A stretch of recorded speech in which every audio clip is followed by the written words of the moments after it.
பகுதி 1. விதியின் கை ஓவியம். எல்லோருக்கும் வணக்கம். இன்று ஒரு மறக்க முடியாத சம்பவத்தை பகிர்ந்து கொள்ள வந்துள்ளேன். என் பெயர் அருண். எனக்கு 17 வயதில் நடந்த ஒரு சம்பவம்தான் இது. நான் ஒரு சுதந்திர ஆன்மா. நண்பர்களோடு சுற்றித் திரிவது, பள்ளி இறுதியாண்டு முடித்து கல்லூரி வாழ்க்கையை ரசிப்பது என்று இருந்த எனக்கு எதிர்பாராத திருப்பம் ஒன்று காத்திருந்தது. என் குடும்பத்தினர் எனக்கு திருமணம் செய்ய முடிவு செய்திருந்தனர். மிகவும் சாதாரணமாக எடுக்கப்பட்ட முடிவு அது. ஆனால் அது என் வாழ்க்கையை முற்றிலும் மாற்றிப் போடும் என்று நான் அறிந்திருக்கவில்லை. அந்த பெண்ணின் பெயர் அமுதா. அவள் எனக்கு அக்கா முறை. என் அத்தையின் சகோதரியின் மகள். அமுதாவின் தந்தை குடிகாரர், சூதாட்டத்திற்கு அடிமையானவர். அமுதாவின் தாயார் இறந்த பின்னர் அவளை என் அத்தை தன் வீட்டிலேயே வளர்த்து வந்தாள். அவளுக்கு சொந்தமாக நிலபுலன்கள் இருந்தன. என் குடும்பத்தினருக்கு அந்த சொத்தின் மீது ஆசை. அதனால்தான் இந்த திருமணத்தை வற்புறுத்தினர். எனக்கு அமுதாவின் மீது எந்த வெறுப்பும் இல்லை. மாறாக அவள் மீது பாசம் இருந்தது. சிறுவயதில் நான் ஏதாவது தப்பு செய்தால் அவளிடம் ஓடி ஒளிந்து கொள்வேன். என் அப்பாவின் கோபத்திலிருந்து என்னை காப்பாற்றுவாள். அவன் இன்னும் சிறுவன்தான் என்று சொல்லி எனக்காக பரிந்து பேசுவாள். ஆனால் இன்று அதே அமுதாவை நான் என் மனைவியாக ஏற்க வேண்டிய சூழ்நிலை. நான் அமுதாவைத் தான் திருமணம் செய்து கொள்ள வேண்டும். இல்லையென்றால் இந்த வீட்டு வாசலை மிதிக்கக் கூடாது என்று அப்பா இறுதி எச்சரிக்கை விடுத்தார். நான் திகைத்துப் போனேன். எனக்கு வீட்டை விட்டுப் போக வேறு எங்கும் இல்லை. என் எதிர்ப்புகள் அனைத்தும் வீண். இறுதியில் கட்டாயத்திற்கு இணங்கினேன். ஒரே நம்பிக்கை, அமுதாவாவது இந்த திருமணத்தை மறுத்துவிடக் கூடாதா என்பதுதான். ஆனால் அவளும் அமைதியாக இருந்தாள். அவள் மௌனம் எனக்குள் வெறுப்பை வளர்த்தது. என் அழகில் மயங்கித்தான் இணங்கியிருக்கிறாள் என்று நினைத்து மேலும் கோபம் கொண்டேன். இதுவரை அக்கா என்று அழைத்தவளை எப்படி மனைவியாக ஏற்பது என்ற குழப்பம் என்னை ஆட்டிப்படைத்தது. திருமண நாள் வந்தது. சடங்குகள் முடிந்தன. மணப்பெண்ணாக அமுதா என் வீட்டிற்கு வந்தாள். என் நண்பர்கள் கிண்டலடித்தனர். மூத்த பெண்கள் மிகுந்த அனுபவம் உள்ளவர்கள், உன்னை சோதிப்பார்கள் என்று பயமுறுத்தினர். முதல் இரவு பற்றி எனக்கு எதுவும் தெரியாது. அதை நினைத்து பயந்தேன். அடுத்த பகுதியில் முதல் இரவில் நடந்த அதிர்ச்சிகரமான சம்பவங்கள் மற்றும் எங்கள் உறவின் தொடக்கம் பற்றி பார்ப்போம். அமுதா என் மீது வைத்திருந்த அன்பின் ஆழம் என்னை ஆச்சரியத்தில் ஆழ்த்தும். பகுதி 2. இதயங்கள். வெகு தூரம் பதற்றத்துடன் அறைக்குள் நுழைந்தேன். அமுதா முக்காடு போட்டு கட்டிலில் அமர்ந்திருந்தாள். அவள் என்னை எதிர்பார்த்து அன்புடன் வரவேற்பாள் என்று நினைத்திருந்தேன். ஆனால் என் மனதில் இருந்த கோபம் வேறு மாதிரி வெளிப்பட்டது. நான் அவள் முகத்திரையை இழுத்து தரையில் எறிந்தேன். உனக்கு நாகரிகமே தெரியாதா என்று அவள் கேட்டாள். நாகரிகமா? நீங்கள் எல்லோரும் எனக்கு செய்ததுதான் நாகரிகமா? என் நண்பர்கள் என்னை கேலி செய்கிறார்கள். அக்கா என்று அழைத்தவளையே கல்யாணம் செய்து வைத்து விட்டார்கள் என்று சிரிக்கிறார்கள் என்று கத்தினேன். அப்போது அமுதா மெதுவாக சொன்னாள், நான் என் விருப்பத்தால் இங்கு வரவில்லை. குடும்பத்தினரின் முடிவை ஏற்க வேண்டிய கட்டாயம், அவ்வளவுதான். அவள் கண்களில் கண்ணீர் இருந்தது. ஆனால் என் கோபத்தில் அதை நான் கவனிக்கவில்லை. அவள் என்னிடம் நெருங்க முயன்றபோது நான் பின்வாங்கினேன். என்னிடம் நெருங்க முயற்சிக்காதே. எனக்கு உன்னிடம் எந்த உரிமையும் வேண்டாம் என்று சொன்னேன். அவள் அமைதியாக சொன்னாள், கவலைப்படாதே, நான் உன்னை எதற்கும் கட்டாயப்படுத்த மாட்டேன். அவளின் இந்த வார்த்தைகள் எனக்கு ஆச்சரியமாக இருந்தது. நானும் அவளிடம் எந்த உரிமையும் கோர விரும்பவில்லை. சோஃபாவில் அமர்ந்தேன். என் தலையணையை கோபமாக தரையில் வீசினேன். அமுதா அதை எடுத்து சரி செய்துவிட்டு உடைமாற்ற குளியலறைக்குள் சென்றாள். நான் சோஃபாவில் படுத்துக்கொண்டேன். இது என் முதல் இரவு. ஆனால் ஒரு முதல் இரவு இப்படித்தான் இருக்குமா? எனக்கு தெரியாமல் உறக்கம் வந்துவிட்டது. விழித்தபோது என் மீது ஒரு போர்வை போடப்பட்டிருந்தது. அமுதா தான் போட்டிருந்தாள். அவள் கட்டிலில் ஆழ்ந்து உறங்கிக் கொண்டிருந்தாள். நைட் ட்ரெஸ்ஸில் அவள் மிகவும் அழகாக இருந்தாள். ஆனால் என் மனதில் இருந்த வெறுப்பு அவளை அப்படி பார்க்க விடாமல் தடுத்தது.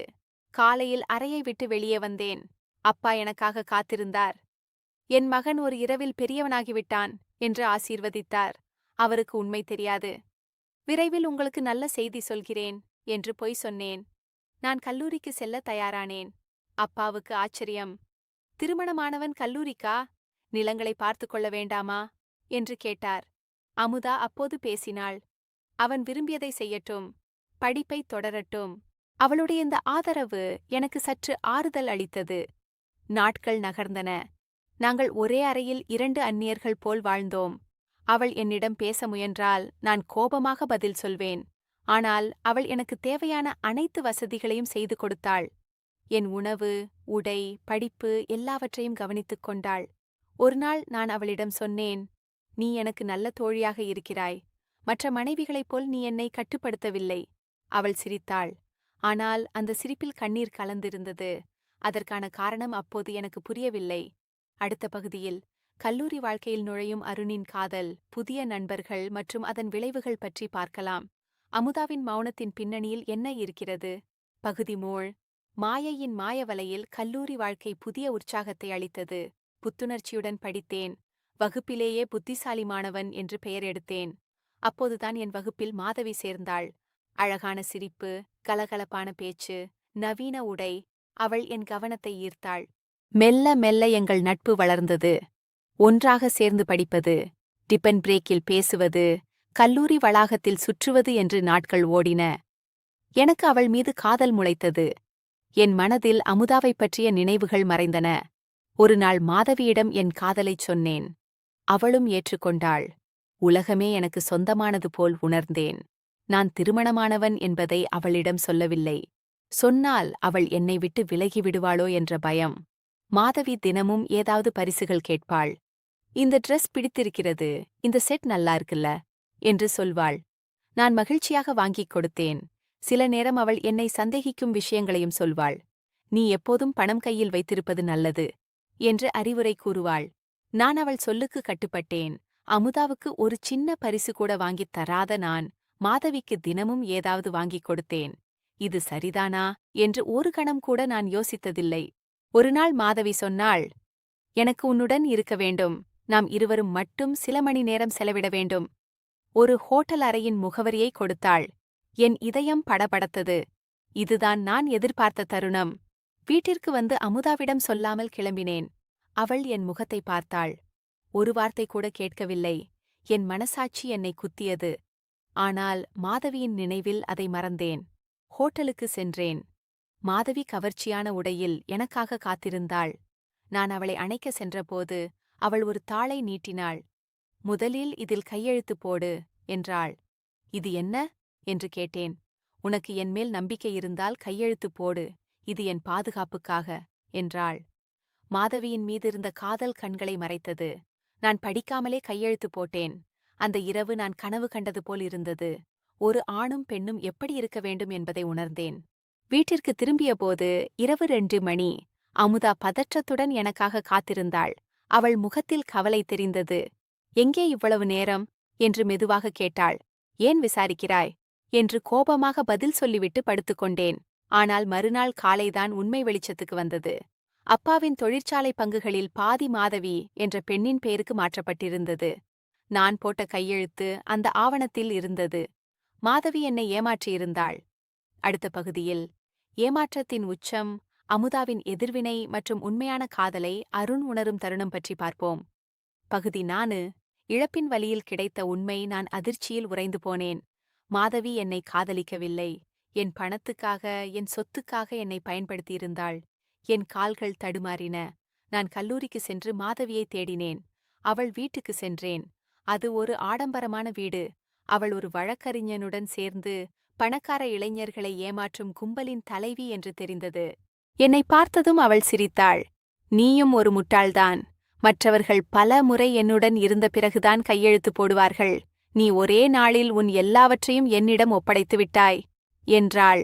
என் காதல், என் நம்பிக்கை எல்லாம் போய். நான் உடைந்து போனேன். வீட்டிற்கு வந்தேன். அங்கு இன்னொரு பேரழிவு காத்திருந்தது. அப்பாவுக்கு எல்லாம் தெரிந்துவிட்டது. அவர் முதல் முறையாக என் மீது கை வைத்தார். உன்னை போன்ற மகனை பெற்று என்ன பயன் என்று கேட்டார். அவருடைய வார்த்தைகள் என் மனதை அதிகமாக பாதித்தன. கண்களில் கோபம் பொங்க அமுதாவை பார்த்தேன். அவள்தான் அப்பாவிடம் சொல்லியிருப்பாள் என்று நினைத்தேன். மாதவியின் ஏமாற்றத்தில் இருந்த வேதனை இப்போது அமுதா மீது கோபமாக மாறியது. நான் குடித்திருந்தேன். முதல் முறையாக குடித்தேன். அமுதா என்னிடம் வந்தாள். அருண், நான் உனக்காகத்தான் அப்பாவிடம் சொன்னேன். நாம் சட்ட நடவடிக்கை எடுக்கலாம் என்றாள். உனக்காகத்தானா? நீ என் வாழ்க்கையில் தலையிடாதே என்று கத்தினேன். நீ குடிக்கிறாயா என்று அவள் அதிர்ச்சியுடன் கேட்டாள். அவளுடைய அக்கறை என் கோபத்தை மேலும் அதிகரித்தது. நான் அவள் கன்னத்தில் அறைந்து, என் முகத்தில் விழிக்காதே, இங்கிருந்து போ என்று திட்டினேன். அமுதா அழுது கொண்டே அறையை விட்டு வெளியேறினாள். மறுநாள் காலை நிதானம் வந்ததும் நான் செய்தது தவறு என்று உணர்ந்தேன். அமுதா வீட்டில் இல்லை. அவள் அத்தை வீட்டுக்கு சென்று விட்டாள். நான் அவள் இல்லாமல் துடித்தேன். உண்மையான காதல் யாரிடம் இருக்கிறது என்று புரிந்தது. மாதவி என் பணத்தை மட்டுமே நேசித்தாள். ஆனால் அமுதா என் மனதை, என் வலியை புரிந்து கொண்டாள். நான் அவளை காயப்படுத்தியும் அவள் என்னை நேசித்தாள். நான் அவள் வீட்டுக்கு சென்றேன். ஆனால் அவள் என்னை பார்க்க மறுத்துவிட்டாள். அப்பா என்னை அழைத்து, அமுதா விவாகரத்து கேட்டிருக்கிறாள், நீ அவள் முடிவை மதிக்க வேண்டும் என்றார். நான் துடித்துப் போனேன். அப்பா, அவள் இல்லாமல் என்னால் வாழ முடியாது. தயவு செய்து ஒருமுறை பார்க்க வைக்கவும் என்று கெஞ்சினேன். அத்தை என் நிலை பார்த்து இறங்கி அமுதாவின் அறைக்கு செல்ல அனுமதித்தார். அவள் அழுதபடி உட்கார்ந்திருந்தாள். அவளை பார்த்ததும் என் கண்கள் கலங்கின. அமுதா, நான் செய்தது தவறு. போதையில் இருந்தேன், கோபத்தில் இருந்தேன். என்னை மன்னித்துவிடு. உன்னை தொட்டு பேசியது என் மிகப்பெரிய தவறு. நீ இல்லாமல் என்னால் வாழ முடியாது என்று கெஞ்சினேன். நீங்கள் விரும்பினால் விவாகரத்து கொடுத்து உங்கள் வயது பெண்ணை மணந்து கொள்ளுங்கள். நான் உங்களுக்கு சுமை என்று அவள் சொன்னாள். நீ சுமை இல்லை, நீதான் என் உயிர். இனி உன்னை ஒருபோதும் காயப்படுத்த மாட்டேன். எனக்கு ஒரு வாய்ப்பு கொடு என்று அவள் கால்களில் விழுந்தேன். அவள் என்னை தூக்கினாள். என் மார்பில் சாய்ந்து, நீங்கள் என்னை மீண்டும் காயப்படுத்தினால் நான் இறந்து விடுவேன் என்றாள். நான் அவளை இறுக அணைத்துக் கொண்டேன். என் கடைசி மூச்சு வரை உன்னை நேசிப்பேன் என்று சத்தியம் செய்தேன். அடுத்த இறுதிப் பகுதியில் அருண், அமுதாவின் புதிய தொடக்கம், உண்மையான காதலின் மலர்ச்சி மற்றும் வாழ்க்கை தரும் பாடம் பற்றி பார்க்கலாம். பகுதி 5. உணர்தலின் உச்சத்தில். அமுதா என்னை ஏற்றுக்கொண்டாள். நாங்கள் மீண்டும் ஒன்று சேர்ந்தோம். ஆனடீஸ், இந்த முறையெல்லாம் மாறியிருந்தது. நான் அவளை ஒரு மனைவியாக, ஒரு தோழியாக, ஒரு துணையாக உணர ஆரம்பித்தேன். அவளுடைய அன்பின் ஆழத்தை புரிந்து கொண்டேன். மாதவியின் மோசடி வழக்கு நீதிமன்றத்தில் நடந்தது. அமுதா தன் சொந்த சட்ட ஆலோசகர் மூலம் எனக்கு உதவினாள். மெல்ல மெல்ல என் நிலை மேம்பட்டது. ஆனால் இந்த அனுபவம் எனக்கு நிறைய கற்றுக் கொடுத்தது. காதல் என்றால் என்ன, உறவு என்றால் என்ன, நம்பிக்கை என்றால் என்ன, எல்லாவற்றையும் புரிந்து கொண்டேன். இப்போது நான் அமுதாவை ஒரு புதிய கண்ணோட்டத்தில் பார்க்க ஆரம்பித்தேன். அவள் அழகு, அவளுடைய அக்கறை, அவளுடைய பொறுமை எல்லாமே என்னை வசீகரித்தன. ஒரு நாள் இரவு நாங்கள் பால்கனியில் நின்று பேசிக் கொண்டிருந்தோம். வானத்தில் நிலவு பிரகாசித்தது. அமுதாவின் முகத்தில் நில ஒளி படர்ந்திருந்தது. அமுதா, இத்தனை நாளாக உன்னை நான் தவறாக புரிந்து வைத்திருந்தேன் என்றேன். இப்போது என்ன புரிகிறது என்று கேட்டாள். நீதான் என் உண்மையான காதல் என்று. மாதவி என் வாழ்க்கையில் வந்து போன ஒரு நிழல். ஆனால் நீதான் ஒளி. உன்னை இத்தனை நாள் தள்ளி வைத்திருந்தேனே என்று வருந்துகிறேன் என்றேன். அவள் சிரித்தாள். நான் காத்திருந்தேன். உங்களுக்கு புரியும் வரை காத்திருந்தேன். என்னை நீங்கள் கணவனாக ஏற்றுக்கொள்வீர்கள் என்று நம்பினேன் என்றாள். அன்று இரவு நான் முதல் முறையாக அவளை உண்மையான கணவனாக அணுகினேன். எங்களுக்கு அது ஒரு புதிய தொடக்கம். இனி நாங்கள் இருவரும் ஒரே உயிர், ஒரே மனது. அப்பா எங்கள் நல்லுறவை பார்த்து மகிழ்ந்தார். நாங்கள் இருவரும் சேர்ந்து குடும்பத் தொழிலை கவனித்து வந்தோம். படிப்பை முடித்த பின் நான் தொழிலில் கவனம் செலுத்தினேன். அமுதா என் ஒவ்வொரு முடிவிலும் எனக்கு துணை நின்றாள். 1 வருடம் கழித்து எங்கள் வாழ்க்கையில் ஒரு புதிய அத்தியாயம் தொடங்கியது. எங்களுக்கு ஒரு குழந்தை பிறந்தது. அது ஒரு ஆண் குழந்தை. அந்த குழந்தையை என் கைகளில் ஏந்தியபோது நான் என் வாழ்க்கையின் மிகப்பெரிய பாக்கியத்தை உணர்ந்தேன். அமுதாவை பார்த்தேன். அவள் முகத்தில் தாய்மையின் ஒளி பிரகாசித்தது. நன்றி அமுதா என்றேன். எதற்கு என்று கேட்டாள். என்னை மன்னித்ததற்கு, எனக்காக காத்திருந்ததற்கு, என்னை நேசித்ததற்கு என்றேன். அவள் கண்கள் கலங்கின. நீங்கள் என் கணவர். உங்களை நேசிப்பது என் கடமை மட்டுமல்ல, என் விருப்பமும் கூட என்றாள். இன்று நான் உணர்கிறேன், வாழ்க்கை நமக்கு பல பாடங்கள் சொல்லித் தருகிறது. காதல் என்பது வெறும் உணர்ச்சி மட்டுமல்ல, அது பொறுமை, புரிதல், நம்பிக்கை ஆகியவற்றின் கூட்டு. தவறுகள் நடக்கத்தான் செய்யும். ஆனால் அந்த தவறுகளிலிருந்து கற்றுக்கொண்டு மீண்டும் எழுவதுதான் மனிதத்தின் இலக்கணம். அமுதா இன்று என் வாழ்வின் ஒளி. அவள் இல்லையென்றால் நான் இருந்திருக்க மாட்டேன். கடவுள் கொடுத்த பரிசு அவள். நான் செய்த தவறுகள், அனுபவித்த ஏமாற்றங்கள் எல்லாமே என்னை இந்த நிலைக்கு கொண்டு வந்துள்ளன. இன்று நான் பக்குவமான மனிதனாக, பொறுப்புள்ள கணவனாக, அன்புள்ள தந்தையாக இருக்கிறேன். இந்த கதை எனக்கு கற்றுக் கொடுத்த பாடம், உண்மையான காதல் நம்மை நாடி வரும். அதை அடையாளம் கண்டுகொள்வதும் போற்றிப் பாதுகாப்பதும் நம் கையில்தான். இந்த கதையை ரசித்திருந்தால் உங்கள் நண்பர்களுடன் பகிர்ந்து கொள்ளுங்கள். உங்கள் கருத்துக்களை கமெண்டில் பதிவு செய்யுங்கள். மேலும் பல சுவாரஸ்யமான கதைகளுக்காக எங்கள் சேனலை தொடர்ந்து ஆதரிக்கவும். நன்றி. பகுதி 1. விதியின் கை ஓவியம். எல்லோருக்கும் வணக்கம். இன்று ஒரு மறக்க முடியாத சம்பவத்தை பகிர்ந்து கொள்ள வந்துள்ளேன். என் பெயர் அருண். எனக்கு 17 வயதில் நடந்த ஒரு சம்பவம்தான் இது. நான் ஒரு சுதந்திர ஆன்மா. நண்பர்களோடு சுற்றித் திரிவது, பள்ளி இறுதியாண்டு முடித்து கல்லூரி வாழ்க்கையை ரசிப்பது என்று இருந்த எனக்கு எதிர்பாராத திருப்பம் ஒன்று காத்திருந்தது. என் குடும்பத்தினர் எனக்கு திருமணம் செய்ய முடிவு செய்திருந்தனர். மிகவும் சாதாரணமாக எடுக்கப்பட்ட முடிவு அது. ஆனால் அது என் வாழ்க்கையை முற்றிலும் மாற்றிப் போடும் என்று நான் அறிந்திருக்கவில்லை. அந்த பெண்ணின் பெயர் அமுதா. அவள் எனக்கு அக்கா முறை. என் அத்தையின் சகோதரியின் மகள். அமுதாவின் தந்தை குடிகாரர், சூதாட்டத்திற்கு அடிமையானவர். அமுதாவின் தாயார் இறந்த பின்னர் அவளை என் அத்தை தன் வீட்டிலேயே வளர்த்து வந்தாள். அவளுக்கு சொந்தமாக நிலபுலன்கள் இருந்தன. என் குடும்பத்தினருக்கு அந்தச் சொத்தின் மீது ஆசை. அதனால்தான் இந்த திருமணத்தை வற்புறுத்தினர். எனக்கு அமுதாவின் மீது எந்த வெறுப்பும் இல்லை. மாறாக அவள் மீது பாசம் இருந்தது. சிறுவயதில் நான் ஏதாவது தப்பு செய்தால் அவளிடம் ஓடி ஒளிந்து கொள்வேன். என் அப்பாவின் கோபத்திலிருந்து என்னை காப்பாற்றுவாள். அவன் இன்னும் சிறுவன்தான் என்று சொல்லி எனக்காக பரிந்து பேசுவாள். ஆனால் இன்று அதே அமுதாவை நான் என் மனைவியாக ஏற்க வேண்டிய சூழ்நிலை. நான் அமுதாவைத் தான் திருமணம் செய்து கொள்ள வேண்டும். இல்லையென்றால் இந்த வீட்டு வாசலை மிதிக்கக் கூடாது என்று அப்பா இறுதி எச்சரிக்கை விடுத்தார். நான் திகைத்துப் போனேன். எனக்கு வீட்டை விட்டுப் போக வேறு எங்கும் இல்லை. என் எதிர்ப்புகள் அனைத்தும் வீண். இறுதியில் கட்டாயத்திற்கு இணங்கினேன். ஒரே நம்பிக்கை, அமுதாவாவது இந்த திருமணத்தை மறுத்துவிடக் கூடாதா என்பதுதான். ஆனால் அவளும் அமைதியாக இருந்தாள். அவள் மௌனம் எனக்குள் வெறுப்பை வளர்த்தது. என் அழகில் மயங்கித்தான் இணங்கியிருக்கிறாள் என்று நினைத்து மேலும் கோபம் கொண்டேன். இதுவரை அக்கா என்று அழைத்தவளை எப்படி மனைவியாக ஏற்பது என்ற குழப்பம் என்னை ஆட்டிப்படைத்தது. திருமண நாள் வந்தது. சடங்குகள் முடிந்தன. மணப்பெண்ணாக அமுதா என் வீட்டிற்கு வந்தாள். என் நண்பர்கள் கிண்டலடித்தனர். மூத்த பெண்கள் மிகுந்த அனுபவம் உள்ளவர்கள், உன்னை சோதிப்பார்கள் என்று பயமுறுத்தினர். முதல் இரவு பற்றி எனக்கு எதுவும் தெரியாது. அதை நினைத்து பயந்தேன். அடுத்த பகுதியில் முதல் இரவில் நடந்த அதிர்ச்சிகரமான சம்பவங்கள் மற்றும் எங்கள் உறவின் தொடக்கம் பற்றி பார்ப்போம். அமுதா என் மீது வைத்திருந்த அன்பின் ஆழம் என்னை ஆச்சரியத்தில் ஆழ்த்தும். பகுதி 2. இதயங்கள். வெகு தூரம் பதற்றத்துடன் அறைக்குள் நுழைந்தேன். அமுதா முக்காடு போட்டு கட்டிலில் அமர்ந்திருந்தாள். அவள் என்னை எதிர்பார்த்து அன்புடன் வரவேற்பாள் என்று நினைத்திருந்தேன். ஆனால் என் மனதில் இருந்த கோபம் வேறு மாதிரி வெளிப்பட்டது. நான் அவள் முகத்திரையை இழுத்து தரையில் எறிந்தேன். உனக்கு நாகரிகமே தெரியாதா என்று அவள் கேட்டாள். நாகரிகமா?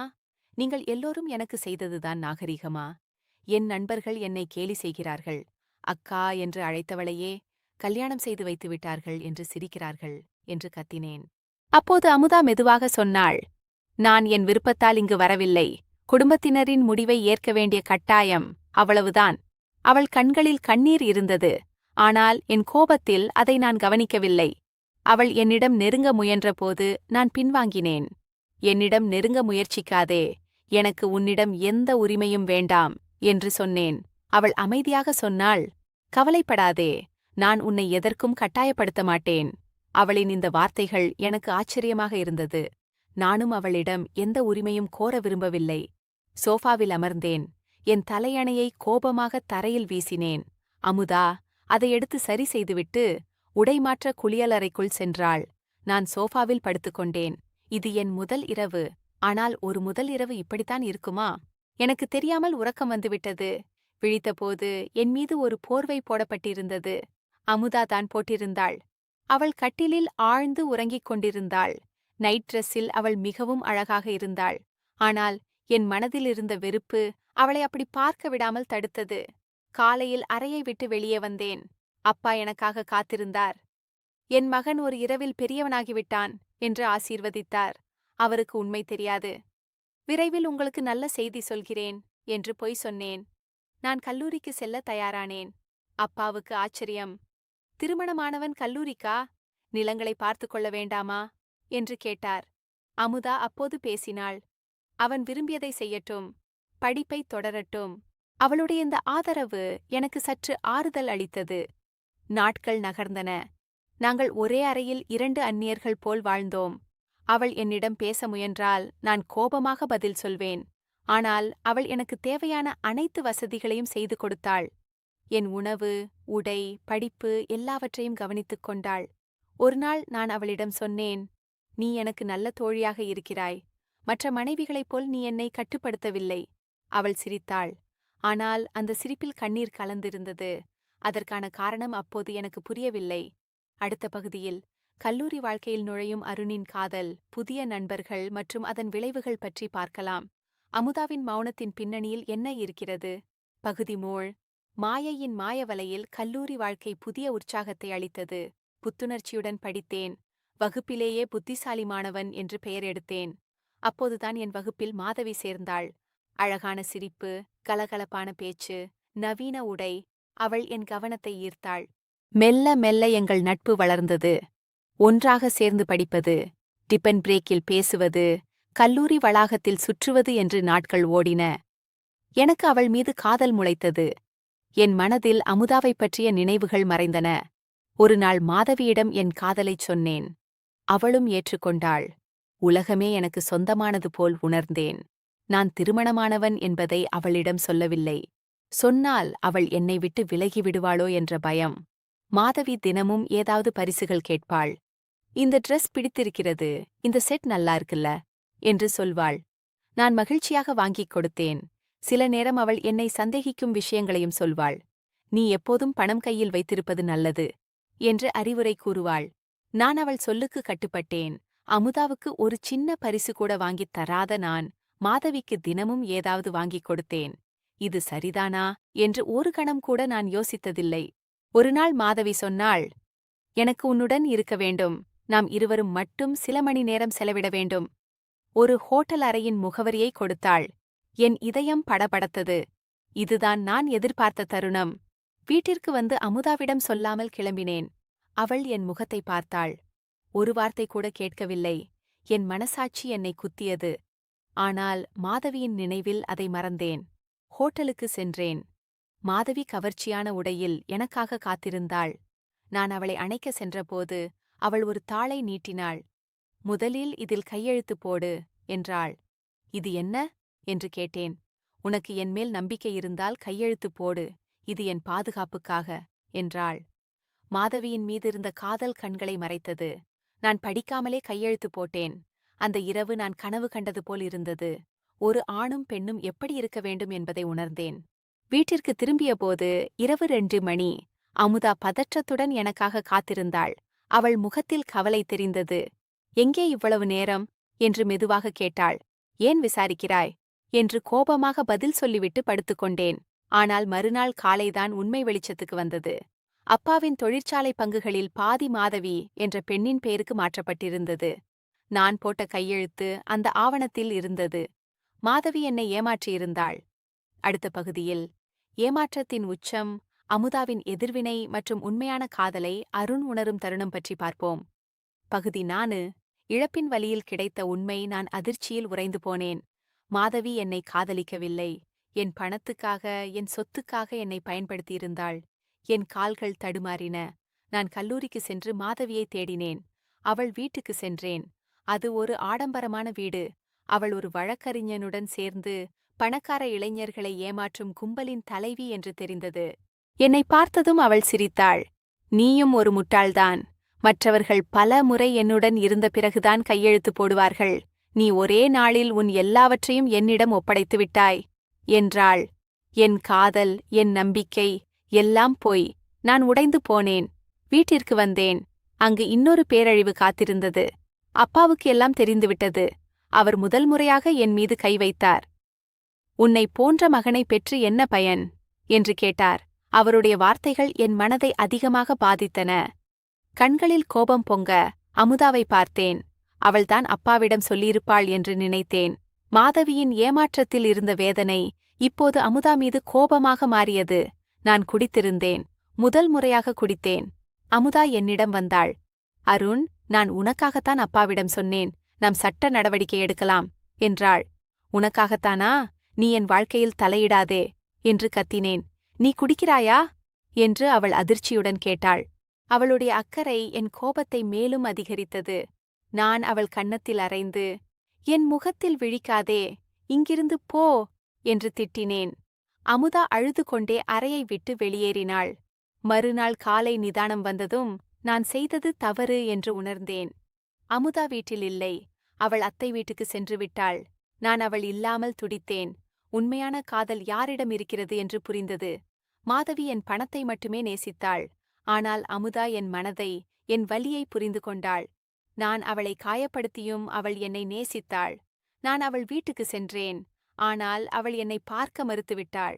அப்பா என்னை அழைத்து, அமுதா விவாகரத்து கேட்டிருக்கிறாள். நீ அவள் முடிவை மதிக்க வேண்டும் என்றார். நான் துடித்துப் போனேன். அப்பா, அவள் இல்லாமல் என்னால் வாழ முடியாது. தயவு செய்து ஒருமுறை பார்க்க வைக்கவும் என்று கெஞ்சினேன். அத்தை என் நிலை பார்த்து இறங்கி அமுதாவின் அறைக்கு செல்ல அனுமதித்தார்.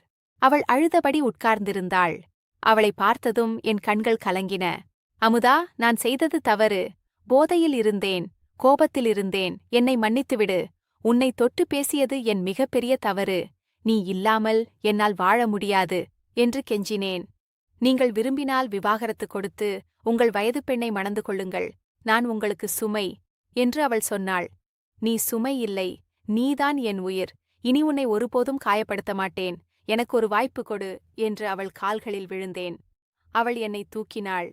என் மார்பில் சாய்ந்து, நீங்கள் என்னை மீண்டும் காயப்படுத்தினால் நான் இறந்து விடுவேன் என்றாள். நான் அவளை இறுக அணைத்துக் கொண்டேன். என் கடைசி மூச்சு வரை உன்னை நேசிப்பேன் என்று சத்தியம் செய்தேன். அடுத்த இறுதிப் பகுதியில் அருண், அமுதாவின் புதிய தொடக்கம், உண்மையான காதலின் மலர்ச்சி மற்றும் வாழ்க்கை தரும் பாடம் பற்றி பார்க்கலாம். பகுதி 5. உணர்தலின் உச்சத்தில். அமுதா என்னை ஏற்றுக்கொண்டாள். நாங்கள் மீண்டும் ஒன்று சேர்ந்தோம். ஆனடீஸ், இந்த முறையெல்லாம் மாறியிருந்தது. நான் அவளை ஒரு மனைவியாக, ஒரு தோழியாக, ஒரு துணையாக உணர ஆரம்பித்தேன். அவளுடைய அன்பின் ஆழத்தை புரிந்து கொண்டேன். மாதவியின் மோசடி வழக்கு நீதிமன்றத்தில் நடந்தது. அமுதா தன் சொந்த சட்ட ஆலோசகர் மூலம் எனக்கு உதவினாள். மெல்ல மெல்ல என் நிலை மேம்பட்டது. ஆனால் இந்த அனுபவம் எனக்கு நிறைய கற்றுக் கொடுத்தது. காதல் என்றால் என்ன? உறவு என்றால் என்ன? நம்பிக்கை என்றால் என்ன? எல்லாவற்றையும் புரிந்து கொண்டேன். இப்போது நான் அமுதாவை ஒரு புதிய கண்ணோட்டத்தில் பார்க்க ஆரம்பித்தேன். அவள் அழகு, அவளுடைய அக்கறை, அவளுடைய பொறுமை எல்லாமே என்னை வசீகரித்தன. ஒரு நாள் இரவு நாங்கள் பால்கனியில் நின்று பேசிக் கொண்டிருந்தோம். வானத்தில் நிலவு பிரகாசித்தது. அமுதாவின் முகத்தில் நிலவொளி படர்ந்திருந்தது. அமுதா, இத்தனை நாளாக உன்னை நான் தவறாக புரிந்து வைத்திருந்தேன் என்றேன். இப்போது என்ன புரிகிறது என்று கேட்டாள். நீதான் என் உண்மையான காதல் என்று. மாதவி என் வாழ்க்கையில் வந்து போன ஒரு நிழல். ஆனால் நீதான் ஒளி. உன்னை இத்தனை நாள் தள்ளி வைத்திருந்தேனே என்று வருந்துகிறேன் என்றேன். அவள் சிரித்தாள். நான் காத்திருந்தேன். உங்களுக்கு புரியும் வரை காத்திருந்தேன். என்னை நீங்கள் கணவனாக ஏற்றுக்கொள்வீர்கள் என்று நம்பினேன் என்றாள். அன்று இரவு நான் முதல் முறையாக அவளை உண்மையான கணவனாக அணுகினேன். எங்களுக்கு அது ஒரு புதிய தொடக்கம். இனி நாங்கள் இருவரும் ஒரே உயிர், ஒரே மனது. அப்பா எங்கள் நல்லுறவை பார்த்து மகிழ்ந்தார். நாங்கள் இருவரும் சேர்ந்து குடும்பத் தொழிலை கவனித்து வந்தோம். படிப்பை முடித்த பின் நான் தொழிலில் கவனம் செலுத்தினேன். அமுதா என் ஒவ்வொரு முடிவிலும் எனக்கு துணை நின்றாள். ஒரு வருடம் கழித்து எங்கள் வாழ்க்கையில் ஒரு புதிய அத்தியாயம் தொடங்கியது. எங்களுக்கு ஒரு குழந்தை பிறந்தது. அது ஒரு ஆண் குழந்தை. அந்த குழந்தையை என் கைகளில் ஏந்தியபோது நான் என் வாழ்க்கையின் மிகப்பெரிய பாக்கியத்தை உணர்ந்தேன். அமுதாவை பார்த்தேன். அவள் முகத்தில் தாய்மையின் ஒளி பிரகாசித்தது. நன்றி அமுதா என்றேன். எதற்கு என்று கேட்டாள். என்னை மன்னித்ததற்கு, எனக்காக காத்திருந்ததற்கு, என்னை நேசித்ததற்கு என்றேன். அவள் கண்கள் கலங்கின. நீங்கள் என் கணவர். உங்களை நேசிப்பது என் கடமை மட்டுமல்ல, என் விருப்பமும் கூட என்றாள். இன்று நான் உணர்கிறேன், வாழ்க்கை நமக்கு பல பாடங்கள் சொல்லித் தருகிறது.